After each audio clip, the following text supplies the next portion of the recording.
Olá!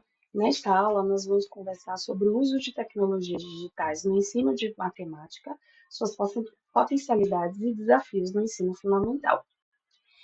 Quando a gente fala em tecnologia na escola, a gente pode pensar em computadores, celulares, tablets, plataformas de aprendizagem, jogos digitais, software matemáticos, vídeos interativos e diversos outros recursos. Mas será que simplesmente levar a tecnologia para a sala de aula, ela torna a aprendizagem melhor? Essa é justamente a questão que nós vamos discutir nessa aula. Então, vamos conhecer algumas potencialidades das tecnologias digitais, mas também os desafios e cuidados necessários para que o seu uso realmente contribua para a aprendizagem matemática. Por que discutir tecnologia na matemática? Nas últimas décadas, as tecnologias digitais elas passaram a fazer parte de diferentes áreas da sociedade, né, no nosso dia a dia. E a educação ela foi profundamente influenciada por essa transformação. No ensino de matemática, as tecnologias elas podem ser especialmente interessantes porque muitos conceitos matemáticos eles são muito abstratos e difíceis de visualizar, né? A gente que faz matemática sabe que em muitos momentos é necessário o uso de algum software matemático para a gente visualizar gráficos, figuras geométricas, funções, saber relacionar grandezas. São exemplos de conceitos que são abstratos e esses recursos podem auxiliar. Além disso, essas ferramentas elas tornam a aula mais interativa e diversificam as estratégias pedagógicas do professor. Porém, a gente precisa ficar atento a uma questão. A tecnologia sozinha, ela não garante aprendizagem. Mas, antes de tudo, precisamos saber o que são tecnologias digitais. Uma tecnologia digital é qualquer ferramenta, dispositivo ou sistema que processa, armazena e transmite dados em formato numérico, o famoso código binário que é formado por zeros e uns.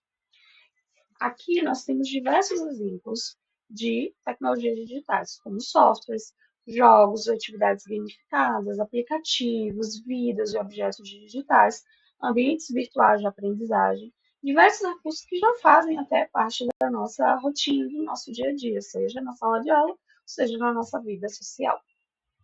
Alguns exemplos de ferramentas específicas para a educação matemática, a gente destaca o GeoGebra, Scratch, o Microsoft Matemáticas, o Khan Academy, Algebrator e diversos outros exemplos de softwares hoje disponíveis para ajudar, né, no ensino de matemática. Cada uma dessas ferramentas, elas têm suas próprias características. Então, a escolha da tecnologia, ela deve estar relacionada ao objetivo da aprendizagem, e não simplesmente ao fato dela ser uma ferramenta nova, inovadora ou muito atrativa. Então, nesse sentido, vamos analisar as principais potencialidades do uso desses recursos tecnológicos. Então, uma das potencialidades das tecnologias digitais é a visualização de conceitos matemáticos de uma forma mais dinâmica. Então, se imagine na sala de aula, por exemplo, ensinando função. Se a gente faz uma abordagem tradicional, a gente apresenta lá a expressão algébrica, constrói aquela tabelinha de x e y, e aí representa o gráfico, tudo no quadro. Já quando a gente apresenta um software, né, de geometria, como o GeoGebra, a gente pode modificar determinados valores da função e descrever e observar, né, como esse gráfico vai mudando quando a gente vai modificando esses valores. Então, é bem interativo ali para o aluno ver imediatamente essa mudança. Então, isso vai permitir para o seu aluno que ele experimente, que ele observe, que ele formule novas hipóteses, perceba novas relações. Então, o que poderia parecer apenas uma representação abstrata, como quando a gente apresenta no quadro, passa a ser explorado de maneira mais visual e mais interativa. Então, a literatura, ela destaca justamente essa possibilidade de utilizar gráficos interativos, animações, simulações, diversos outros recursos que ajudem, né, a compreensão desses conceitos abstratos. Outra potencialidade interessante é que a aprendizagem ela se torna mais ativa e personalizada. Ou seja, diferentes alunos eles podem realizar atividades em ritmos diferentes. Então, eu posso ter um estudante que ele ainda apresente dificuldades em determinado conteúdo e ele pode revisar conceitos e realizar novas atividades.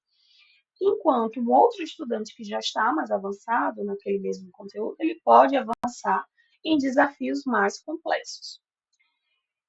Plataformas como Khan Academy, o Matific, são exemplos de como os recursos podem favorecer esse tipo de aprendizagem.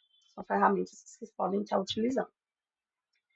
Além disso, essas plataformas elas também permitem que o professor ele acompanhe o desempenho dos alunos e identifique dificuldades específicas. Ou seja, elas produzem dados sobre os estudantes, né, que ajudam o professor a tomar decisões pedagógicas mais direcionadas e personalizadas. Outra potencialidade é a gamificação.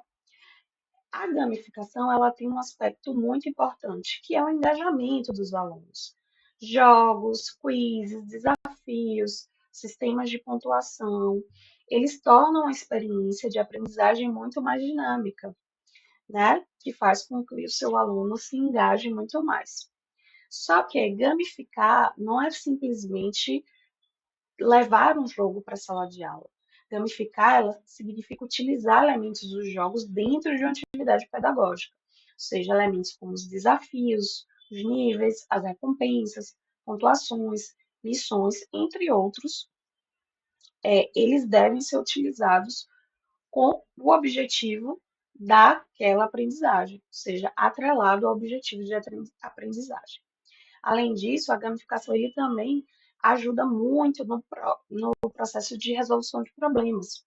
Então, o professor pode criar uma sequência de desafios matemáticos em que os alunos precisam solucionar determinados problemas para avançar. Além disso, o erro, né, nesse contexto e em diversos outros, o erro faz parte do processo de aprendizagem. A gamificação também traz um feedback imediato para o estudante. Então, esse feedback imediato, ele permite com que o estudante perceba os seus próprios erros e tente novamente. Só que por outro lado, né, tem o desafio que não, a gamificação não deve ser resumida só à recompensa, né? Só o prazer ali de ganhar alguma coisa. É necessário que o professor ele atrele, né, ao objetivo pedagógico daquela atividade, ou seja, a atividade gamificada ela precisa ter um objetivo pedagógico muito claro.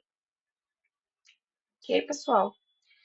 Então, e aí e que entra o papel do professor, né? A tecnologia ela vai substituir o professor, já que ela é tão interessante, tão atrativa, então simplesmente a gente pode substituir a tecnologia pelo professor? Não, né? Ela amplia as possibilidades de trabalho docente, mas ela necessita ainda da mediação do docente. Então, o professor continua sendo o responsável por planejar as atividades, selecionar os recursos, acompanhar os estudantes, propor os desafios e promover a reflexão sobre aquilo que está sendo aprendido. Então, não basta só utilizar uma ferramenta, né, digital, é necessário saber utilizá-la, quando utilizar e como utilizar pedagogicamente.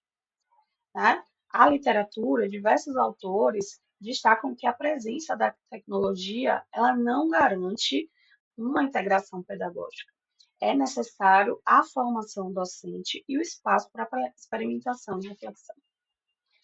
Então, falando sobre formação docente, a gente já destaca aí o primeiro e um dos principais desafios do uso das tecnologias, né? Porque não são só flores, temos também desafios. Então, destaco aí a infraestrutura, né, e o acesso, ou seja, Nem todas as escolas elas possuem computadores suficientes, internet de qualidade, que a gente sabe que é difícil às vezes no interior, né? É mais difícil, projetores, tablets e diversos outros equipamentos que são necessários para utilizar os recursos, né, digitais. E, além disso, né, existe também uma desigualdade entre diversos contextos escolares. Então, o professor ele não pode assumir que todo estudante ele possua as mesmas condições de acesso aos recursos digitais, né? Então, a gente tem que sempre ficar atento, porque se você vai passar alguma atividade, por exemplo, que depende de um celular, nem todo estudante vai possuir esse equipamento, né? Então, tem esse desafio que é a infraestrutura da própria escola e o acesso, tanto, às vezes, até do próprio professor e dos estudantes, né? Ou seja, falar em tecnologia também é falar em acesso e equidade. Um outro desafio, como eu já tinha falado, é a formação docente. Ter o computador, ter uma plataforma digital disponível, não significa necessariamente que o professor sabe utilizar aquele recurso pedagogicamente, que é o que eu venho enfatizando, né? Não adianta usar por usar, tem que usar com um objetivo pedagógico muito claro. Então, o professor precisa conhecer as possibilidades e as limitações das ferramentas e conseguir relacionar elas aos objetivos curriculares. Então, a formação ela precisa ir além de um treinamento técnico. É preciso ali articular tecnologia, metodologia e prática pedagógica. E outro ponto, né, que os autores destacam como um dos principais desafios é a distração, o uso inadequado. Então, imagine, pessoal, você na sala de aula com um computador, com acesso à internet, com jovens, né, existem muitas distrações ali. Notificações, joguinho, rede social, que a gente sabe que é uma questão, vários outros estímulos que competem ali com a atenção do estudante. Então, e no ensino de matemática, isso é especialmente relevante, né? Porque a resolução de problemas, ela exige da pessoa muita concentração, raciocínio e muita reflexão. Então, essas distrações podem prejudicar um pouquinho o desempenho do estudante na atividade. Então, o uso, ele precisa ser acompanhado por regras muito claras e principalmente por uma boa mediação docente, que está atrelado, né, à formação docente. Então, esses são alguns desafios na prática pedagógica de vocês vão encontrar diversos outros, né? E aí fica o grande questionamento, né? Então, com tantos benefícios, apesar dos desafios, eu vou simplesmente trocar o ensino tradicional pelo uso de tecnologias, né? A gente ou faz um ou faz outro? Não.